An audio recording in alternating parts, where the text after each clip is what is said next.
केंद्र के नरेंद्र मोदी सरकार ने 8वें वेतन आयोग की मंजूरी दे दी है।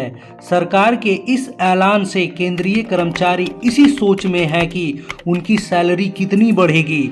अभी तक 8वें वेतन आयोग में फिटमेंट फैक्टर को लेकर कई अनुमान लगाए गए हैं। अगर रिपोर्ट्स की माने तो फिटमेंट फैक्टर 1.92, 2.08 और 2.86 के बीच कुछ भी तय किया जा सकता है। अगर फिटमेंट फैक्टर अधिकतम 2.86 तक होता है तो न्यूनतम बेसिक सैलरी 18,000 से बढ़कर 51,480 हो सकता है। यहाँ आपको हम बता दें कि अलग अलग फिटमेंट फैक्टर और लेवल के हिसाब से केंद्रीय कर्मचारी की सैलरी बढ़ जाएगी। और यह भी बता दें कि यह सैलरी हाइक है जो कि नए साल 2026 से लागू हो सकता है। नमस्कार, आप देख रहे हैं सुमन ऑफिशियल।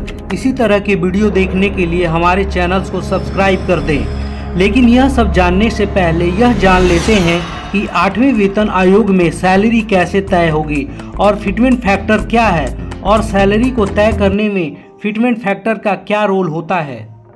सबसे पहली बात कि देश में 8वां वेतन आयोग साल 2026 की शुरुआत में ही लागू होने की उम्मीद है।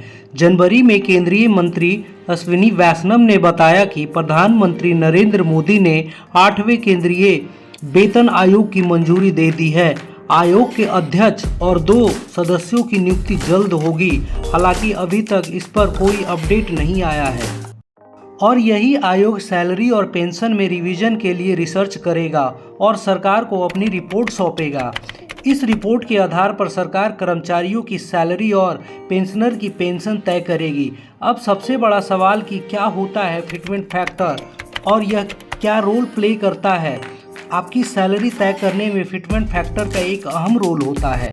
फिटमेंट फैक्टर जितना ज़्यादा होगा सैलरी उतनी ही ज़्यादा बढ़ेगी। 7वें वेतन आयोग में फिटमेंट फैक्टर 2.57 तय किया गया था। तब न्यूनतम बेसिक सैलरी 7,000 से बढ़ाकर 18,000 रुपये कर दी गई थी। अब अगर रिपोर्ट्स की माने तो फिटमेंट फैक्टर 1.92 या 2.08 या 2.86 के आसपास कहीं तय किया जा सकता है। अब आपको बताते हैं कि फिटमेंट फैक्टर के आधार पर कैसे तय होती है सैलरी और क्या इसका बेसिक फार्मूला है। आपकी नई बेसिक सैलरी होगी आपकी मौजूदा सैलरी मल्टीप्लाई फिटमेंट फैक्टर और उसी के आधार पर आपकी बेसिक सैलरी तय की जाएगी। तो जितना ज़्यादा फिटमेंट फैक्टर होगा उतनी ही ज़्यादा केंद्रीय कर्मचारी की सैलरी भी होगी। तो इसी तरह का वीडियो देखने के लिए हमारे चैनल्स को लाइक करें, शेयर करें एंड सब्सक्राइब कर दें। बहुत बहुत धन्यवाद।